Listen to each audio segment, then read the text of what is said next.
और चलिए बात करते हैं उन घूसखोरों की जिन पर एसीबी ने शिकंजा कसा।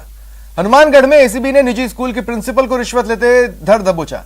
वहीं सीकर में एएसआई घूस लेते अरेस्ट हुआ है। चलिए इन खबरों को विस्तार से जान ले। पहले सीकर की बात करते हैं। एसीबी की बड़ी कार्रवाई। एसीबी के ट्रैप में नीम का थाना एएसआई फंस गया है। एएसआई भंवरलाल 15,000 की घूस लेते धर दबोचा गया। एक मुकदमे में से नाम हटाने की एवज में इसने रिश्वत मांगी थी, जिसकी शिकायत एसीबी से की गई। एसीबी ने मामले का सत्यापन करवाया और फिर आज इस ट्रैप की कार्रवाई को अंजाम तक पहुंचाया। नीम का थाना एएसआई भंवरलाल 15,000 की जब घूस ले रहा था तो उसे इस बात का जरा भी अंदेशा नहीं था कि दरअसल वो एसीबी के ट्रैप में फंसने जा रहा है। एसीबी के ट्रैप में 15,000 की घूस लेते वो फंस गया है और अब नजरें चुरा रहा है।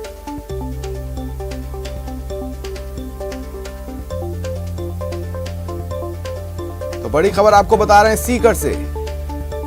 एक मुकदमे से नाम हटा दूंगा, ये कहकर एएसआई भंवरलाल ने रिश्वत मांगी, जिसकी शिकायत पर एसीबी ने मामले का सत्यापन करवाया और फिर ट्रैप की कार्रवाई को अंजाम तक पहुंचाया। 15,000 की वो घूस ले रहा था, धर दबोचा गया।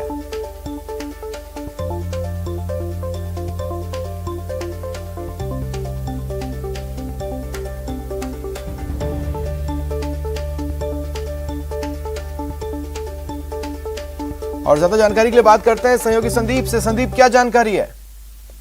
जी बिल्कुल, देखिए ये नीमका थाना शहर का जो मामला है, इसमें ये परिवादी है मनीष, जिसके खिलाफ मारपीट का मुकदमा दर्ज हुआ था और इस मामले की जांच जो है वो नीमका थाना शहर थाने के एएसआई भंवरलाल कर रहे थे और एएसआई भंवरलाल ने उसको आरोपी नहीं बनाने की एवज में 20,000 रुपए की मांग की थी और उसके बाद जब दोनों के बीच बातचीत हुई तो ये सौदा 15,000 रुपए में तय किया गया था और कल परिवादी ने इसकी शिकायत एसीबी को दी थी और कल ही इस शिकायत का वेरिफिकेशन करवाया गया और आज एएसआई ने थाने के पीछे जो क्वार्टर बने हुए हैं उस अपने क्वार्टर में 15,000 रुपए लिए और इसी दौरान दबिश देकर और एसीबी की टीम ने एएसआई को गिरफ्तार कर लिया। क्या एसीबी इस एंगल को भी खंगाल रही है कि हो सकता है ये एएसआई पूर्व में भी रिश्वत लेता रहा हो? जी बिल्कुल, देखिए अभी क्योंकि ट्रैप की कार्रवाई की गई है, इसके अलावा जो एएसआई के पास जो फाइलें हैं या जो अन्य मुकदमे हैं उनके अगर कोई शिकायत मिली है तो उनके एंगल पे भी जांच की जाएगी। इसके साथ साथ जो परिवादी है उसने भी जो शिकायतें दी हैं उसको लेकर भी एसीबी अभी जांच कर रही है। जी चलिए, शुक्रिया तमाम जानकारी के लिए। और इधर हनुमानगढ़ में एसीबी ने एक निजी कॉलेज में कार्रवाई की। महिला प्राचार्य को 10,000 रुपए की रिश्वत लेते धर दबोचा। एसीबी निरीक्षक सुभाष चंद्र ने बताया कि कॉलेज के एक छात्र ने एसीबी को शिकायत दी कि वह और उसके दोस्त से कॉलेज की पूरी फीस जमा करवाने के बाद भी रिसीविंग लेटर देने के बदले कॉलेज प्राचार्य 16,000 की रिश्वत मांग रही है। इस पर एसीबी ने सत्यापन करवाया। सौदा 10,000 में तय हुआ। आज एसीबी ने 10,000 लेते उन्हें रंगे हाथों गिरफ्तार किया। 6 अगस्त को ब्यूरो कार्यालय में दिनेश कुमार नामक परिवादी उपस्थित हुआ कि मैं स्वामी विवेकानंद टीटी कॉलेज में पढ़ता हूँ, वहाँ से मेरे को रिलीविंग लेटर के बदले रिश्वत की मांग की जा रही है। इस पर सत्यापन करवाया गया तो 16,000 रुपये की मांग थी, जिसको 10,000 रुपये लेने के लिए राजी हुए, जिसके अनुक्रम में आज कार्रवाई ट्रैप का आयोजन किया गया। जोधपुर से बड़ी खबर मिल रही है। भंवरी देवी अपहरण हत्या मामले से जुड़ी ये बड़ी खबर। 6 आरोपियों को राजस्थान हाईकोर्ट से जमानत मिल गई है। सहीराम, ओम प्रकाश, अशोक उमेशाराम, दिनेश पुखराज को जमानत मिल गई है। आरोपी महिपाल मदेरणा को हालांकि जमानत नहीं मिली है। मदेरणा की जमानत याचिका पर 23 अगस्त को सुनवाई होगी। जस्टिस दिनेश मेहता की अदालत में इस मामले पर सुनवाई हुई। तो ये बड़ी खबर हम आपको बता रहे हैं जोधपुर से। भंवरी देवी अपहरण हत्या मामला जिसने प्रदेश की सियासत को इस हद तक गरमाया था कि सियासी चेहरे धड़ाधड़ बयान दे रहे थे। इस मामले में 6 आरोपी ऐसे हैं जिन्हें राजस्थान हाईकोर्ट से जमानत मिल गई है। सहीराम, ओम प्रकाश, अशोक उमेशाराम, दिनेश पुखराज को जमानत मिल गई है। हालांकि महिपाल मदेरणा उन्हें जमानत नहीं मिली है। उनकी जो जमानत याचिका है उस पर 23 अगस्त को सुनवाई होगी। आज जस्टिस दिनेश मेहता की अदालत में मामले पर सुनवाई हुई। 6 आरोपियों को जमानत दी गई है। और ज्यादा जानकारी के लिए बात करते हैं सहयोगी चंद्रशेखर से। चंद्रशेखर, क्या हुआ सुनवाई के दौरान और क्या कंडीशंस हैं जमानत की? देखिए सौम्य, बात में तो आज जो भवरी अपहरण हत्या और मामला है उसमें आज का दिन बहुत महत्वपूर्ण साबित हुआ है। आज जो है 7 आरोपी की ओर से जमानत याचिका पेश की गई थी, जिसमें गृह मंत्री के अलावा जो अन्य आरोपी थे उनकी ओर से जो जमानत याचिका पेश की गई थी, जिसमें सहीराम, ओम प्रकाश, अशोक, उमेश राम, दिनेश पुखराज जो है जमानत मिल चुकी है। मदेना जो पूर्व मंत्री जमानत पर है तो उनकी ओर से एक अलग से जमानत अर्जी पेश की जाएगी, जिस पर जो आगामी 23 अगस्त को सुनवाई होगी। संभावना जताई जा रही है कि आगामी पेशेवरों को भी राहत मिले, क्योंकि सुप्रीम कोर्ट द्वारा जो एक आरोपी को जमानत दिए देने के बाद ये जमानत का रास्ता साफ हुआ। सुप्रीम कोर्ट ने इस बात का आश्चर्य जताया था कि करीब 8 सालों से लगातार आरोपी जेल में बंद है और सुनवाई चल रही है, जिसको लेकर गंभीरता से लेते हुए उन्होंने एक आरोपी को जमानत दी थी, जिसके बाद हाईकोर्ट ने भी 6 आरोपी की जमानत स्वीकार की है। जी बिल्कुल, तो वही रीजंस जो कि सुप्रीम कोर्ट में देखने को मिले थे वही आधार बने आज। निश्चित तौर पर जो सुप्रीम कोर्ट के जो आदेश है वो एक नजीर के रूप में यहाँ पेश किए गए और उनके आधार पर ही जो है आगे जमानत जो इनको मिली है। जी चलिए, शुक्रिया तमाम जानकारी के लिए।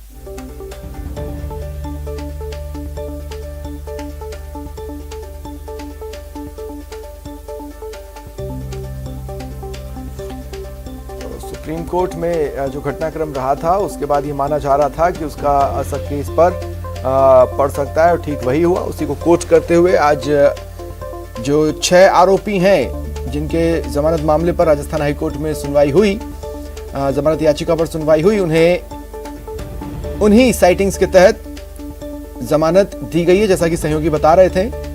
हालांकि महिपाल मदेरणा को जमानत नहीं मिली है, उनके जमानत याचिका पर उनके मामले पर 23 अगस्त को सुनवाई होगी। लेकिन फिलहाल 6 आरोपी सहीराम, ओम प्रकाश, अशोक, उमेशाराम, दिनेश पुखराज को जमानत दे दी गई है। भवरी प्रकरण मामले में राजस्थान उच्च न्यायालय में जमानत प्रार्थना पत्र पेश किए गए थे, जिसमें से 7 अक्यूज्ड की जमानत माननीय उच्च न्यायालय द्वारा स्वीकार कर ली गई थी। पूर्व में इसी मामले में परशुराम विश्नोई जो कि सुप्रीम कोर्ट से बेल हो गई थी, तत्पश्चात सभी अक्यूज्ड के द्वारा भी हाईकोर्ट के अंदर बेल पेश की गई, जिसमें ओम प्रकाश, पुखराज, अशोक, दिनेश, उमेशाराम, सहीराम, इन सभी लोगों की जमानत जो माननीय न्यायालय द्वारा ले ली गई है। बात हक के लिए हल्ला बोल की। बीकानेर में फीस वापसी के लिए छात्रों ने जबरदस्त हंगामा किया। टोंक में फल सब्जी विक्रेता सड़कों पर उतरे। दौसा में बिजली कर्मचारियों ने निजीकरण के खिलाफ प्रदर्शन किया और श्रीगंगानगर में गंदे पानी को लेकर लोगों ने गदर मचाया। तो चलिए इन खबरों को विस्तार से भी जान ले। बीकानेर की खबर की बात करते हैं। एनएसयूआई का वीसी घेराव मामला। वीसी के बाहर नहीं आने पर छात्र आक्रोशित हो गए। छात्रों ने कुलपति सचिवालय में घुसने की कोशिश की। इस दौरान पुलिस से उनका आमना सामना हुआ। पुलिस ने छात्रों को खदेड़ दिया। दरअसल छात्रों का कहना है कि उन्हें प्रमोट किया गया, ऐसे में परीक्षा फीस वापस की जाए। महाराजा गंगा सिंह विश्वविद्यालय में छात्र डटे हुए हैं।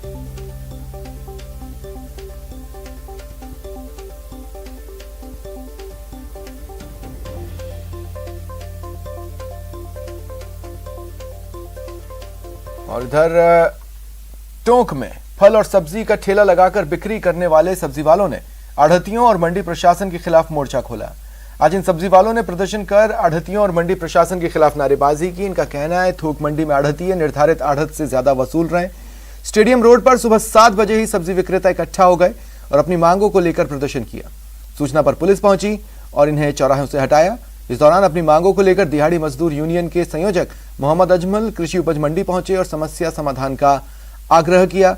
मामले को बढ़ता देख व्यापार संगठन के अध्यक्ष मनीष बंसल और मंडी सचिव रतिराम गुर्जर पहुंचे और फल सब्जी विक्रेताओं और दिहाड़ी मजदूरों के साथ वार्ता का दौर शुरू किया।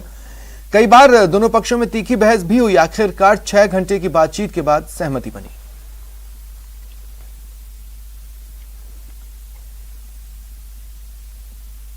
बड़ी जे कि तोल पर्ची, काटा पर्ची और भाव पर्ची मिल जाए ओलियान।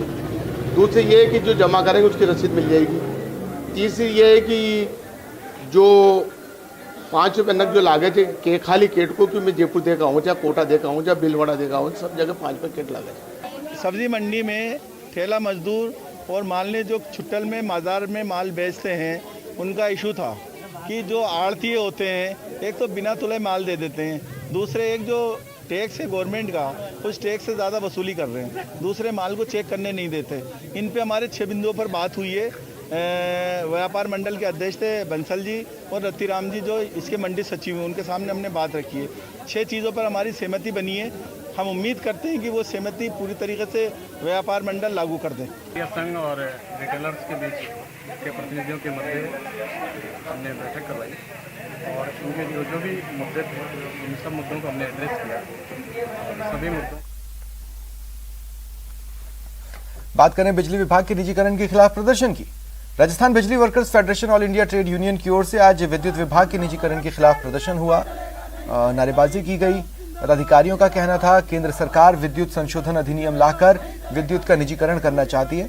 हालांकि अब इस विधेयक को अनिश्चितकाल के लिए स्थगित किया गया है, जिसके चलते ट्रेड यूनियन द्वारा आज से शुरू होने वाली हड़ताल भी स्थगित कर दी गई।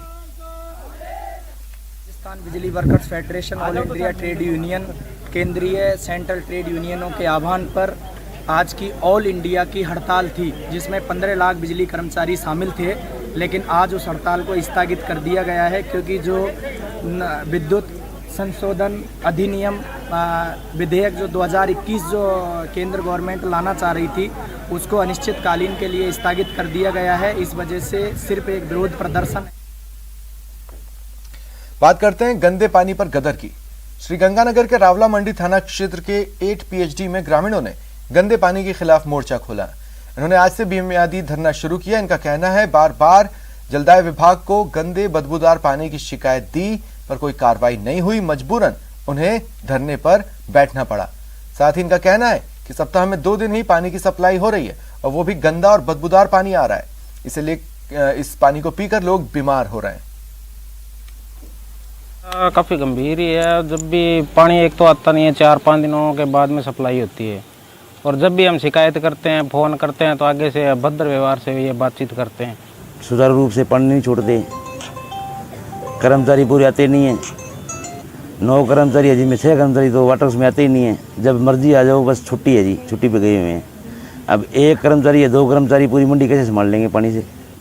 पानी नहीं आ रहा है।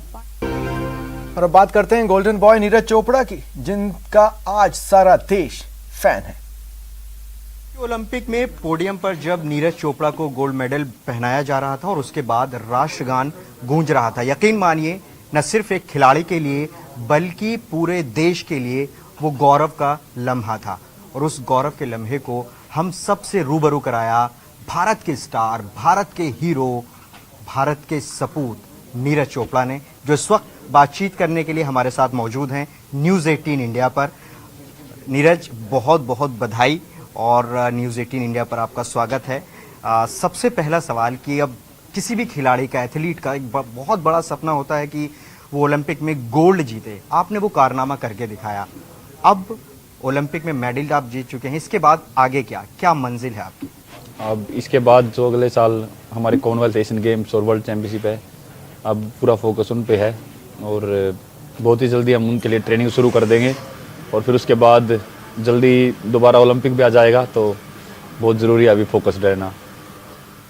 121 साल का इतिहास, एथलीट में पहला मेडल, गोल्ड मेडल, इतना लंबा सफ़र, क्यों आखिर इतना हमें इंतज़ार करना पड़ा? और पेरिस में आप एक मेडल से संतुष्ट होने वाले नहीं है, ऐसा लग रहा है। तो पेरिस के लिए क्या तैयारी हैं और हमें इतना लंबा इंतज़ार क्यों करना पड़ा? मुझे लगता है कि पता नहीं, वो शायद हमारे लिए कहीं हमारे एथलीट्स के लिए इतना दिन नहीं था, या फिर वो अपना 100% उस दिन नहीं दे पाए होंगे। पर हमारे बहुत अच्छे ऐसे एथलीट रहे हैं जो बहुत ही मेडल क्लोज रह के, वो जैसे 4th पोजीशन आई है, वो बहुत क्लोज थे लेकिन मेडल जीत नहीं पाए। तो पर ये नहीं बोल सकते कि वो अपनी तरफ से तैयारी नहीं करके गए थे, वो बहुत तैयारी में थे। बस उस दिन कहीं ना कहीं उनका दिन नहीं था। लेकिन अभी मैं खेलने गया था तो बस उस दिन के लिए मेहनत की थी और उस दिन मेरी अच्छी फीलिंग थी, बॉडी अच्छी चली, तो हम ऐसा कर पाए। देखिए, जब भी कोई खिलाड़ी या एथलीट जीतता है और वो भी गोल्ड आपने जीता है, तो बहुत बुनियादी सवाल उठते हैं कि अब हम ये सर्वश्रेष्ठ प्रदर्शन हमारा अब तक का रहा है ओलंपिक के इतिहास में। आपको लगता है कि क्या अब यहाँ से कितना बदलाव हमारे सिस्टम में आएगा और हम यहाँ से कहाँ जा सकते हैं?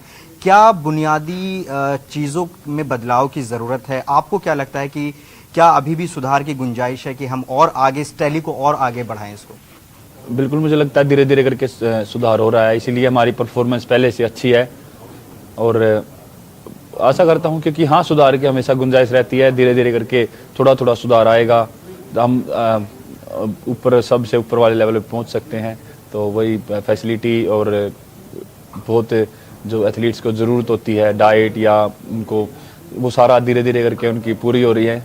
तो और हम मेहनत में कोई कमी नहीं छोड़ रहे हैं, तो बिल्कुल जो आने वाला जो फ्यूचर होगा इंडियन स्पोर्ट्स का तो वो अच्छा होगा। ऐसे कोई दो ज़रूरी बदलाव अगर आप सुझाव देना चाहें, क्योंकि अब बहुत ज़रूरी होगा कि जिस तरह से हमने देखा लोग सुझाव देते हैं, आप क्या सुझाव देना चाहेंगे कि कहाँ और हम इसे बेहतर कर सकते हैं अपनी परफॉर्मेंस को? मुझे लगता है तो जो बच्चों को ग्राउंड चाहिए वो नहीं मिल पाते हैं, तो ग्राउंड सबसे ज़रूरी हैं। जो छोटे छोटे गांव के आसपास ऐसे कोई ना कोई स्टेडियम होना चाहिए जहाँ पे बच्चे जाके खेल सकें। और दूसरी बात मैं बोल रहा हूँ कि वहाँ पे इक्विपमेंट वगैरह होने चाहिए और कोई ना कोई ऐसा कोई इंसान वहाँ पे होना चाहिए जिसको स्पोर्ट्स के बारे में नॉलेज हो, जो बच्चों को एक सही रास्ता दिखा सके। तो ये हमें बहुत ज़रूरत है इस चीज़ की। अब पूरा देश आपको सलाम कर रहा है। हम जब आप जीते थे, हम आपके गांव में मौजूद थे, मतलब वो लम्हा ऐसा था कि आंख से आंसू आ गए कि जिस लम्हे का सब लोग इंतज़ार कर रहे थे वो हमने देखा। तो जब आप पोडियम फिनिश कर रहे थे तो उस वक्त आपको क्या महसूस हो रहा था? बस मुझे लग रहा था कि एक सपना था, जो वो सपना आज पूरा हो रहा है और एक वो उसके बारे में कुछ बता नहीं सकता क्योंकि वो एक बहुत ही एक अलग फीलिंग थी, बहुत मज़ा आया था उस टाइम। अच्छा, खुद प्रधानमंत्री नरेंद्र मोदी आपसे बात भी की उन्होंने और उन्होंने सराहा भी काफ़ी कोशिशों को, उसके बारे में आप क्या कहेंगे? बिल्कुल, मुझे लगता है कि जो उन्होंने सभी एथलीट से बात की, मेडल जीतने वालों से नहीं, जो मेडल नहीं जीत पाए हॉकी टीम अपनी वुमेन्स की, लेकिन उन्होंने बहुत अच्छा प्रदर्शन किया, उनसे ही बात की। तो वो कहीं ना कहीं एक अच्छा उनका कदम था कि जो हमारे देश के एथलीट खेलने गए हैं उनसे बात करो और उनको मोटिवेट करो। अब इंटरव्यू के आखिरी दौर में हैं हम। पाकिस्तान के जो अरशद नदीम है वो आपको अपना रोल मॉडल मानते हैं और आपने भी कहा था कि वो अगर साथ होते तो और अच्छा लगता। वो बॉन्डिंग, क्या उसके बारे में आप कहना चाहेंगे? मैं ये कहूँगा कि वो भी एक अच्छा एथलीट है, उसने बहुत अच्छी थ्रो की है अभी। और एक स्पोर्ट्स जो है, स्पोर्ट्स से ही सिखाता है कि आपस में मिलजुल के रहो। और ये एक अच्छी बात है कि वो ऐसा बोलता है, और क्योंकि और भी जो दुनिया में बहुत अच्छे एथलीट्स हैं, बहुत बड़े बड़े, अगर वो मेरे बारे में से बोलता है तो मैं थैंक यू करता हूँ। खेल से अलग एक और सवाल, बस आखिरी सवाल मैं इस पूछ के फिनिश करूंगा। ये बताइए कि ओलंपिक में मेडल हो गया, अब सबसे पहला काम आप क्या करने वाले हैं यहाँ से जाने के बाद, और क्या आपकी क्या तैयारियां हैं और क्या करने वाले हैं आप आगे? अभी तो सबसे पहले मैं मेडल हो गया है, अभी थोड़े दिन रिलैक्स करूँगा, घर पे जाऊँगा, घर वालों के साथ अच्छे से बैठूँगा, उनके साथ टाइम स्पेंड करूँगा, और फिर उसके बाद दोबारा से अपनी ट्रेनिंग जो अगले कॉम्पिटिशन्स के लिए शुरू कर देंगे। आपकी भाभी से हमारी बात हो रही थी, वो कह रही थी कि मैंने पूछा उनसे शादी के बारे में, तो अब वो कह रही थी ओलंपिक के बाद उन्होंने सोचा है। तो क्या इस दिशा में आप कुछ सोच रहे हैं आगे? क्या सॉरी, शादी के लिए क्या सोच रहे हैं? कुछ नहीं सोच रहा जी, अभी तो अपना गेम के लिए फोकस है। बहुत बहुत शुक्रिया न्यूज़ 18 इंडिया से बात करने के लिए नीरज चोपड़ा, जो कि बहुत तफसील से उन्होंने बात रखी, हर पहलू पर, पर्सनल, प्रोफेशनल, तमाम मुद्दों पर बात की। और यकीन मानिए कि नीरज चोपड़ा ने जो कामयाबी हासिल की है वो ज़माने तक याद रहेगी। Javed Mansuri, news 18 India, Delhi. राजीव गांधी खेल रत्न पुरस्कार को ध्यानचंद के नाम पर करने का खेल जगत ने स्वागत किया है। हॉकी टीम के कप्तान मनप्रीत सिंह ने सरकार के फैसले का स्वागत किया और कहा कि इतने सालों के बाद पदक जीतकर बहुत अच्छा महसूस हो रहा है। आखिरी पदक जो हमने जीता था वो मेरे जन्म से पहले था। सरकार ने जो खेल रत्न पुरस्कार का नाम बदलकर मेजर ध्यानचंद के नाम पर रखा है वो फैसला बिल्कुल सही है।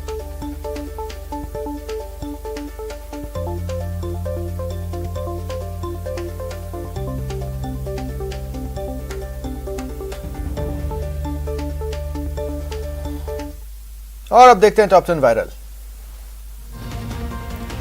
सोशल मीडिया पर इन दिनों एक वीडियो वायरल है जिसमें पति के सामने ही पत्नी अचानक गिर जाती है, लेकिन इसके बावजूद पति को फर्क नहीं पड़ता। पति अपने मोबाइल फोन में इतना गुम है कि उसे यह भी नहीं दिखता कि उसकी पत्नी गिर गई। टाइगर श्रॉफ का एक लेटेस्ट वीडियो सोशल मीडिया पर जमकर वायरल है। इसमें टाइगर जादूगरी दिखाते दिख रहे हैं, देखते ही देखते कार्ड को हवा में लहरा देते हैं। और सोशल मीडिया पर मुंबई के एक पुलिस कांस्टेबल का डांस वीडियो काफी वायरल है। ये पुलिस वाला इतना गजब का डांस कर रहा है कि इसके आगे आप मिथुन और गोविंदा के डांस को भी भूल जाएंगे।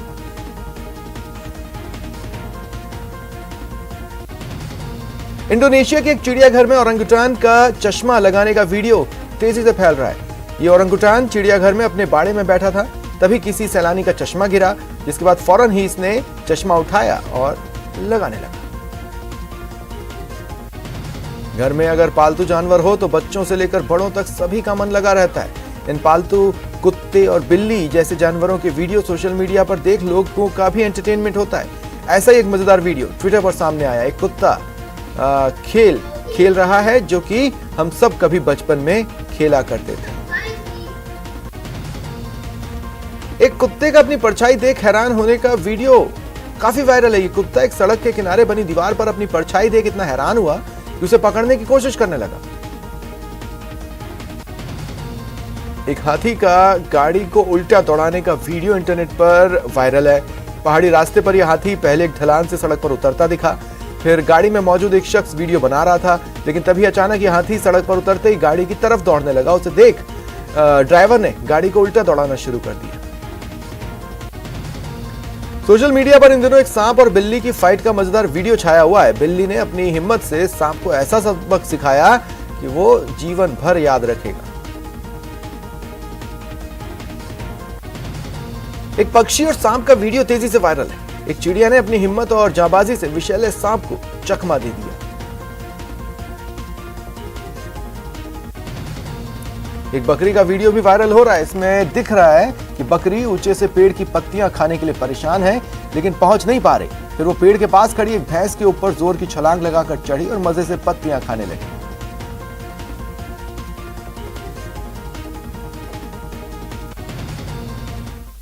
फिलहाल इतना ही। नमस्कार।